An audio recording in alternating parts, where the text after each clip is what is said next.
Selamat pagi teman-teman. Assalamualaikum warahmatullahi wabarakatuh. Di sini saya akan jelaskan di mana kita main counter sama follow trend. Ketika follow trend itu kita wajib tahu posisi mana kita mau setup open posisi. Di sini saya akan menerangkan di mana posisi follow trend yang paling bagus. Di sini ada perpindahan dari atas ke bawah, yaitu ditandai dengan kejenuhan di stokastik zigzag. Stokastiknya sama-sama jenuh, stokastik 20 sama stokastik 120. Di sini double bottom sama zigzag sudah menembus posisi bawah. Kita pastikan candle sini bisa naik ke atas. Itu kita pastikan ada candle bebas. Candle bebas itu yang apa sih? Candle bebas itu yang dimana posisinya itu dia lepas dari MA10, MA20 sama MA90. Ini ada, kalau dari bawah ke atas itu warnanya merah, candle bullish ini. Di sini kita jangan buru-buru langsung buy. Kita ukur dulu samping kirinya. Samping kirinya itu ada resisten. Resisten itu titik tertinggi sebelumnya. Jadi kita batasi, kita lihat. Kita batasi titik resistennya seperti apa. Kita garis. Di sini kita ada resisten, di sini ada resisten. Kita garis sampai sini. Jangan buru-buru buy. Karena apa? Karena ketika buru-buru buy di sini, harga akan mantul dulu di bawah. Harga mantul itu konfirmasi di mana harga itu pasti akan balik lagi. Terus konfirmasi lagi, ada candle lepas lagi enggak? Di sini ada dua.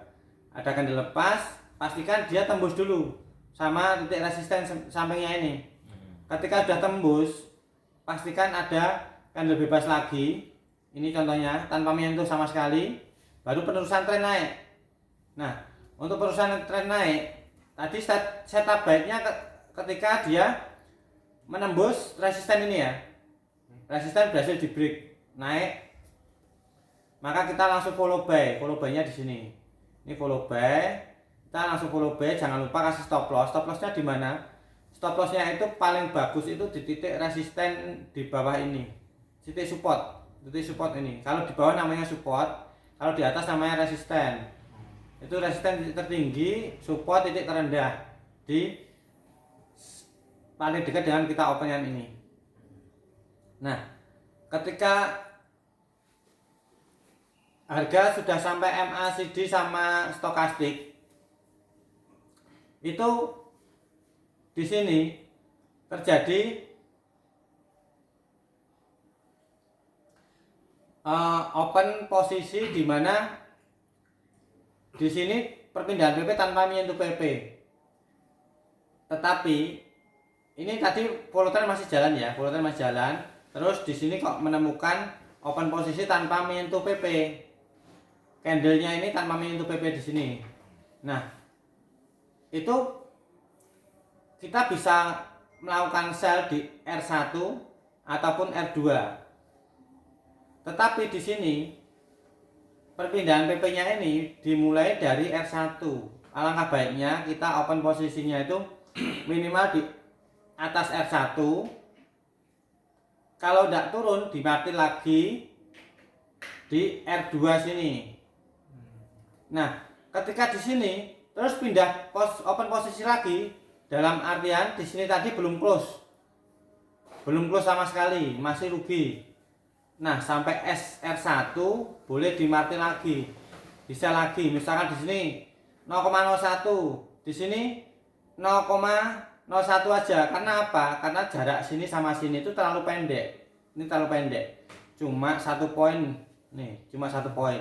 Berbeda kalau dengan jaraknya 5 poin ataupun 4 poin, itu boleh 0,01, 0,02. Karena baru 0,01, untuk mengejarnya sini itu terlalu mudah. Nah, di sini baru 3 kalinya dari 0,01 opennya. karena jaraknya udah lumayan dari bawah sini. Nah, ketika di sini target mana sih yang harus kita capai? Yaitu di PP ini. Jadi ketika PP ini close semua, 1, 2, 3 sini tadi openan close semua, tanpa menyisakan satu sama sekali pun. Di sini close semua. Nanti alat close semuanya saya bagikan. Tadi saya minta dibuatin teman, sudah jadi. Nanti tinggal penerapannya. Nah, di sini udah close semua, clear transaksi. Kita menunggu lagi. Kalau ada posisi momen seperti ini, apa seperti ini open enggak usah, karena jaraknya terlalu pendek banget. Di sini cuma 1 poinan lebih sedikit, di sini cuma 1 poin lebih sedikit. Jaraknya terlalu pendek banget. Nah, kalau di sini boleh enggak? Ini enggak boleh. Ini juga boleh enggak boleh. Kenapa? Karena perpindahan PP tanpa PP-nya terlalu pendek banget. Ini harus pakai lot besar untuk mencapai 1 poin aja. Kalau lot kecil nanti cuma dapatnya $1 aja, lama banget, kita pasti eman close. Kalau 0,10 dapatnya $10 ini. Ini karena jaraknya terlalu pendek banget. Lihat. Dari sini ke sini cukup berapa poin?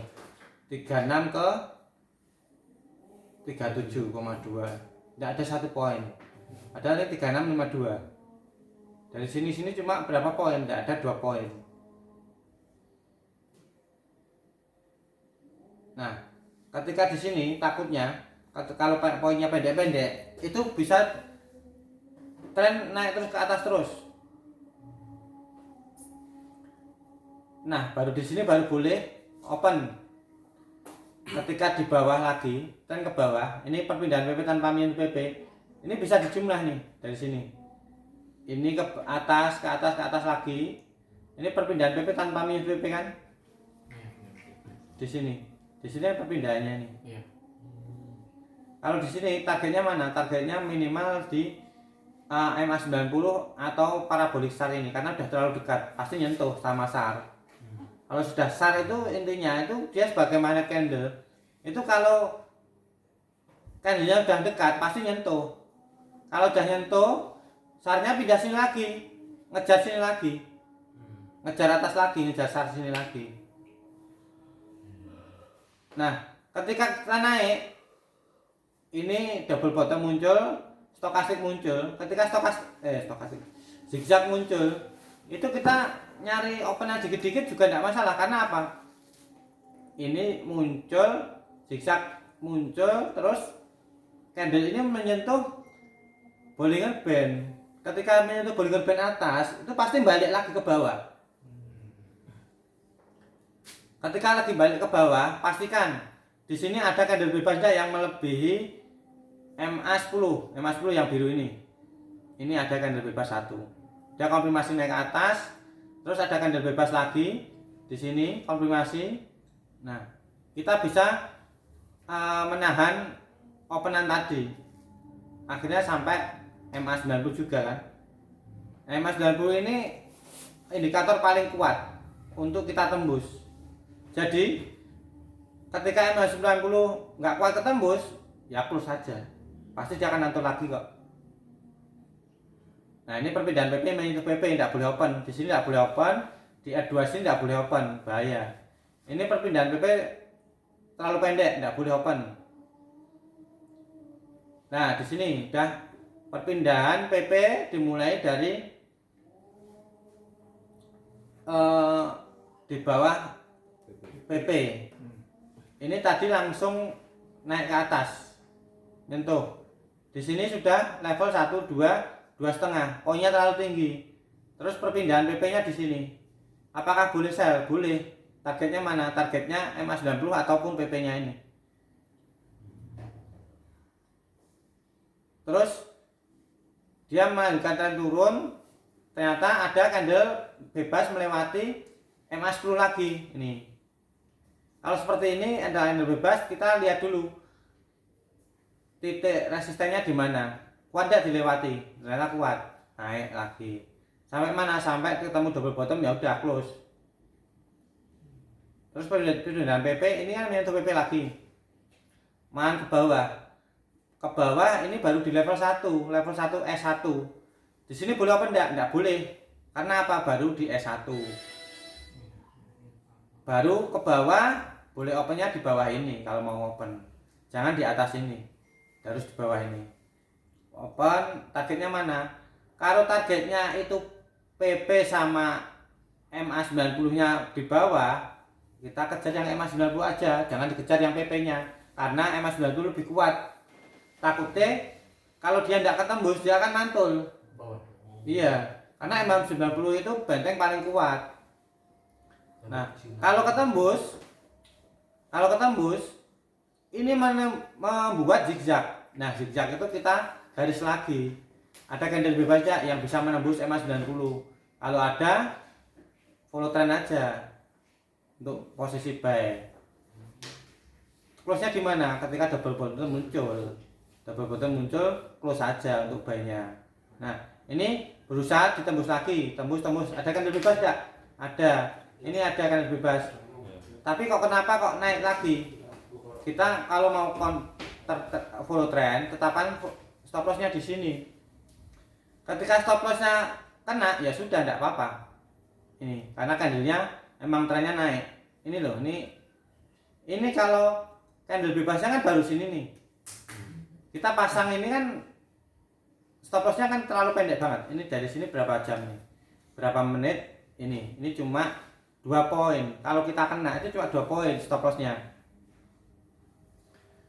Nah, di sini candlenya kecil-kecil terus, tidak disarankan untuk open posisi. Open posisi lagi kita sini lagi. Nih.